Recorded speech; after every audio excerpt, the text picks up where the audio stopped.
This set of conversations was around how do we get people who are doing incredible work to talk to each other? How do we create context for them to have a conversation that's productive? And then how do we sort of really document, learn from, listen to what they have to say?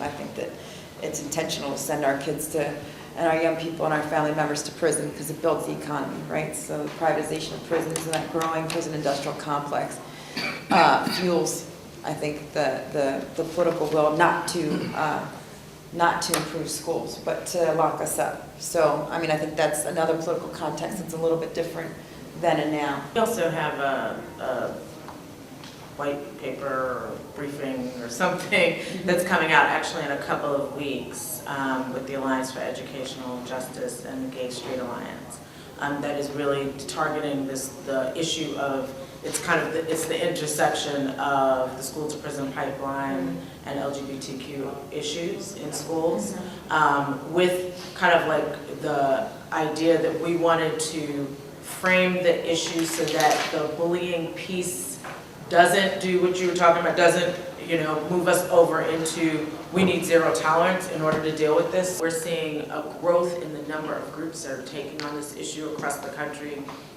and a change in discourse with stakeholders, including the teachers' unions. We've been in discussions with NEA and the AFT because at the national level they have pretty good language about what they believe in, but unfortunately doesn't trickle down. So we're working with them to get folks on board with a different way of doing discipline that doesn't criminalize young people of color. So I will stop there.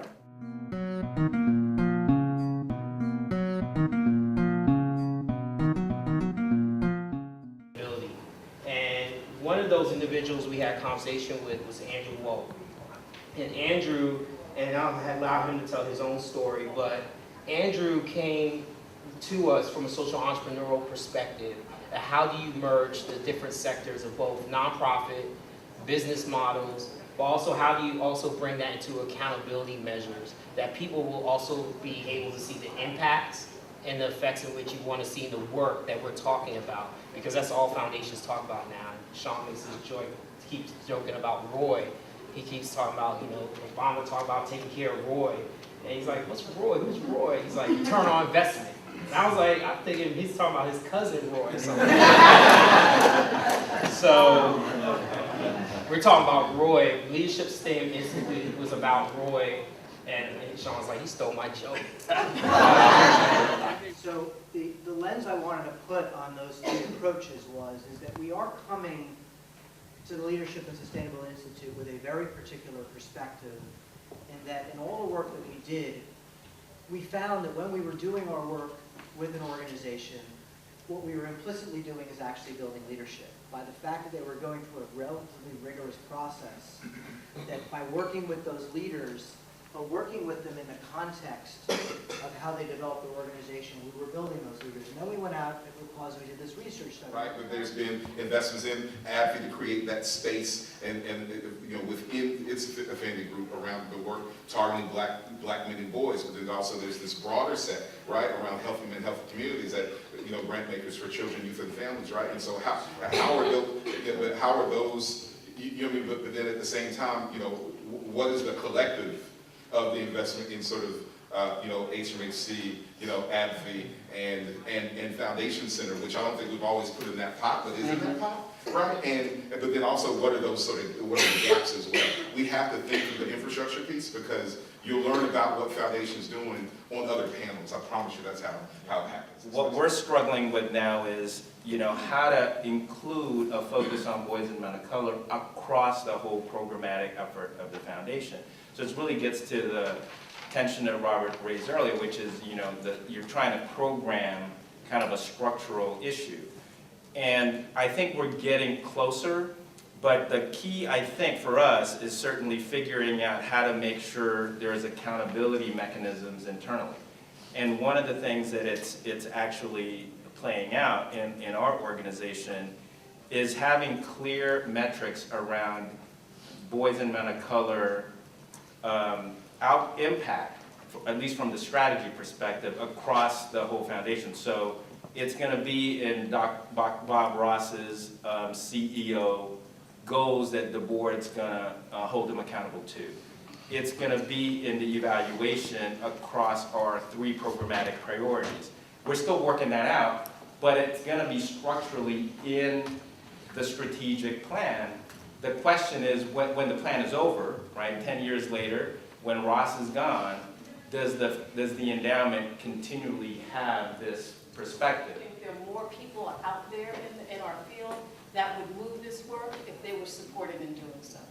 Every foundation that we talk to, we do this training where it says, okay, now what? Now what do we do? And we still have the capacity in the field to support the folks that want to do this work. One quick thing about when you said that, like he and there's not a whole lot, who were the CEOs who sort of feel it and get it, and Natasha knows I'm beating a dead horse on this. We have not created a space where for the ones who do feel it to be in the same way. I can name through the ones who are, and they're all really, really busy people, but like, who creates that space, right? Because, you know what I mean? Because he's more encouraged in that, this bold thing he's doing in that study lead, in knowing who some of the partners are to be, who already could be thought partners. And that what he learns could not just benefit him, but some peers who already get it, and some peers who he'll help move along.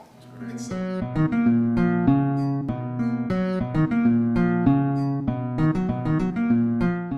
so these are essentially some of the questions that we want to answer today. How are boys and young men of color being framed in the news media?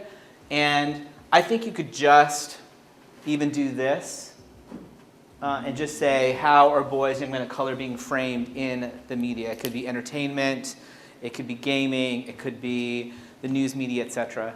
How can we reframe the conversation to build public support for efforts to invest in young men of color? What can we do to make sure that our frames take hold? And how do we get the media to cover our issues? Content. Most of us, I think, have some sort of online presence, right? I have a website, for instance, a blog called New Black Man, and so I'm always searching for content. One of the reasons why I was interested in Studology 101, right, because these websites have to be dynamic. If we're not presenting new content on websites on a daily basis, folks don't come to the websites. You increase traffic by making sure that the content is dynamic. So you're always in this need for content, right? And you see this on Twitter. Folks on Twitter are always looking for content. They're hungry for that. And so what happens is when you get folks who are doing incredible content, and YouTube allows you to embed anything, so it allows you to share that content, which not only brings traffic to your own individual site, but it also allows you to celebrate quality work that's out there and get that to audiences that, say, Studology might not be able to reach.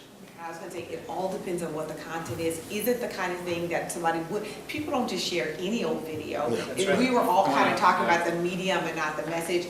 I think what kids have that we don't have is they know what other young people will be willing to consume. Right. You knew what Right. other people would do, your kid too. Right. You knew what other people but you knew that when, or somebody knew when they did the thing 50 Cent Barack, somebody knew this is going to be the kind of thing that young people are going to love. Yeah. So And it depends on how it's into your bite size, but it's not just the size. It's what's the message? And so it doesn't, all this stuff will work integrated together, and I think that it is driven by a younger demographic, but it's not the messenger, it's the message. Really wanted to give people real space to talk and build and argue and think and battle and set a collective vision.